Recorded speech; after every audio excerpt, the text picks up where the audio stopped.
اب آپ دیکھیے کہ بلکہ ایک چھوٹی سی بات اور بھی عرض کر دوں. ایک دوست کہہ رہے تھے کہ یہاں توحید پر کوئی بات ہی نہیں ہو رہی. اور بھائی ایک آپ کی توحید ہے, ایک یہ والی توحید ہے جس سے ایک اجتماعی نظام وجود میں آتا ہے. ایک وہ توحید ہے جسے اقبال کہتے ہیں زندہ قوت تھی زمانے میں توحید کبھی. ایک وہ توحید ہے جس کے بارے میں اقبال کہتے ہیں وہ اب کیا ہے, فقط ایک مسئلہ علم کلام. تو آپ کی کلامی توحید ہے, بحثیں ہیں, شرک کے جو ہے وہ فتوے ہیں. یہ جو توحید میں عرض کر رہا ہوں اس سے ایک نظام میں سیاست وجود میں آتا ہے. تو توحید پر بحث ہو رہی ہے اگر آپ توحید کو جانتے ہوں تو, اور اگر آپ توحید کے تصور سے واقف نہ ہوں کہ توحید اصل میں کیا ہے, وہ زندہ قوت کس طرح تھی, تو پھر آپ کو لگے گا کہ یہ توحید پر بات نہیں ہو رہی. یہ عین توحید ہے جو میں بیان کرنے چلا ہوں, یہ سیاسی توحید ہے. اور اگر اس پر ہمارا تصور کلیئر نہیں ہوگا تو ہم سیاسی شرک میں مبتلا ہوں گے. اور شرک ہر دور میں نئی صورت بنا کے آتا ہے. اس دور میں میں اور ہے, جام اور ہے, جم اور تہذیب کے آذر نے ترشوائے ساکی نے بنا کیا روش لطف و ستم, اور تہذیب کے آذر نے ترشوائے صنم, اور مسلم نے بھی تعمیر کیا اپنا حرم. اور تو ایک نئی سے نئی شرک آ جائے گی اگر آپ توحید کے پورے تصور سے واقف نہ ہوں. اور مجھے خطرہ ہے, خدشہ ہے کہ میرا یہ گمان ظن ہے برائی صحیح کہ ہمارے مسلمانوں کی عظیم اکثریت سیاسی توحید سے واقف ہی نہیں ہے. تو آ جائیں میدان میں. آپ جس اللہ سے واقف ہیں وہ اپنے ذہن میں آپ نے خود بنایا ہے یا محمد الرسول اللہ والا اللہ کو آپ جانتے ہیں؟ میں نے جتنے لوگوں سے بات کی ہے تو مجھے ہر ایک بندے کا اپنا ہی اللہ معلوم ہوا ہے. وہ اس اللہ سے نہیں واقف جس کا تعارف قرآن نے کرایا ہے.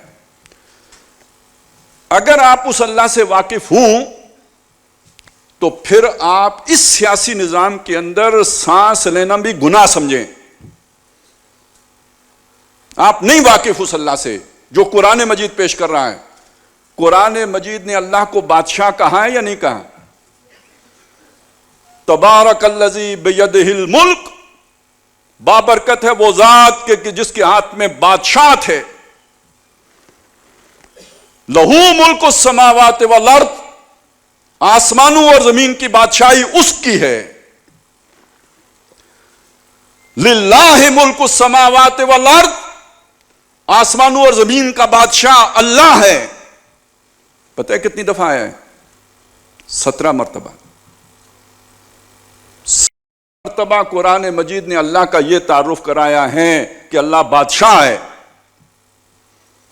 سورہ حدید کی پہلی 6 آیتوں میں 2 دفعہ یہ بات آئی ہے. لہو ملک السماوات والارض یحیی و یمیت وہو علی کل شیء قدیر. کیسا بادشاہ ہے, زندہ بھی وہ کرتا ہے, مارتا بھی وہ ہے, ہر شے پر قادر ہے. هو الاول والآخر والظاہر والباطن وہو بکل شیء علیم. ہر شے سے معلوم ہے, اول آخر ظاہر باطن وہی ہے. ایسا بادشاہ ہے. هو الذی خلق السماوات والارض, وہی ہے جس نے آسمان اور زمین بنائے. اس لیے بادشاہ ہے کہ مالک بھی وہی ہے, خالق بھی وہی ہے. یعلم ما یلج فی الارض وما یخرج منها وما ينزل من السماء وما یعرج فیها وهو معکم اینما کنتم واللہ بما تعملون بصیر. ایسا بادشاہ ہے جو سب کچھ جانتا ہے, اس نے ہر طرف سے تمہارا احاطہ کر رکھا ہے, وہ ہر وقت تمہارے ساتھ ہوتا ہے. لہو ملک السماوات والارض والی اللہ ترجع الامور. تمام بادشاہی اس کے ہاتھ میں ہے اور تمام معاملات آخر کار فیصل ہونے کے لیے اسی کی عدالت میں پیش ہوں گے. اللہ کے اس تعارف سے کچھ واقف ہیں آپ؟ اور تقریر کی حد تک ابھی واقف ہو گئے تو آپ کے دل میں اتر رہی ہے بات؟ مجھے تو بہت مشکل لگتی ہے. یہ ایک اسلوب ہے, اس بات کو کئی اسالیب میں بیان کیا ہے. افغیر اللہ ابتغی ربا, کیا میں اس اللہ کو چھوڑ کر کوئی اور رب تلاش کروں؟ رب کون ہوتا ہے؟ جو بادشاہ ہوتا ہے وہ رب بھی ہے. دیکھیے فرعون نے کہا میں بادشاہ ہوں نا, الیس لی ملک مصر, کیا مصر کی بادشاہی میری نہیں ہے؟ اور دوسری بات اس نے کیا کہی, انا ربکم الاعلی, میں تمہارا اعلیٰ رب ہوں. تو یہ رب اور بادشاہ ایک نہیں ہو گئے. آپ نے رب کس کو بنایا؟ جس کو سجدہ ٹیک دیا. وہ کسی غیر اللہ کو سجدہ ہو گیا، آپ نے کہا بس یہی شرک ہے، وہ یہ بھی شرک ہے. لیکن جب کسی کو فرعون کی جگہ پہ مان لیا یہ بھی شرک ہے. جب کسی کو مقنن مان لیا، قانون ساز مان لیا، یہ بھی شرک ہے. تو رب تو بادشاہ تک جاتے ہیں.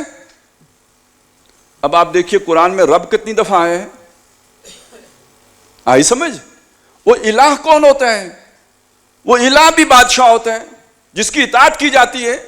افرائیت من اتخذ الہہ ہواہ، آپ نے اس شخص کو دیکھا جس نے اپنی خواہش نفس کو اپنا الہ بنایا ہوا ہے، یعنی اپنی خواہش کی اطاعت کرتا ہے. اچھا میں نے خواہش نفس کا الہ جو ہے اس کو الہ نہیں بنایا، لیکن میں نے کسی نمرود کو الہ بنا لیا، تو نمرود بادشاہ بھی ہے الہ بھی ہے. تو اس معنی میں بعض جگہوں پہ قرآن مجید نے علماء کو بھی الہ کہا ہے، آلہہ کہا ہے، ارباب کہا ہے یہودیوں کے. وہ جو اتخذوا احبارہم و رہبانہم اربابا من دون اللہ، جو حلال و حرام کے فیصلے کر رہے ہیں، جو قانون سازی کر رہے ہیں، یہ رب ہیں، یہ الہ ہیں. تو اللہ بادشاہ ہے، وہ رب ہے، وہ الہ ہے. اس کے مقابلے میں اگر کسی کو قانون ساز مان لیا تو اسے رب بھی مانا، اسے الہ بھی مانا، اسے بادشاہ بھی مانا. کتنوں کو اس شرک کا پتہ ہے؟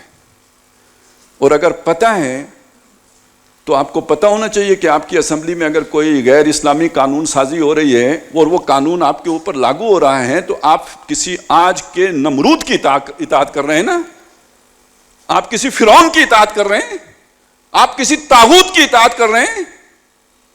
اس شرک پہ کتنوں کا دل جلتا ہے، کتنوں کے اندر کڑن پیدا ہوتی ہے. کتنے ہیں کہ اس پر جو رنجیدہ ہوتے ہیں اور ان کی رات کی نیند اڑ جاتی ہے. کتنے ہیں جنہیں خطرہ لگتا ہے کہ مجھ سے شرک ہو رہا ہے.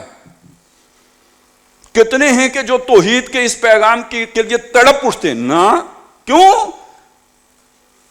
کہ اس غلامی میں ہمارا توحید کا تصور بھی گھٹ کے ایک آبجو کی مانند ایک حقیر سا تصور ہم نے پال کے سیلف ڈیفائنڈ، بلکہ اب کہنا چاہیے سیلف پرسیوڈ، اب نیا لفظ آیا نا، یہ ہمارا خود تراشیدہ خدا ہے جس کو ہم مان رہے ہیں.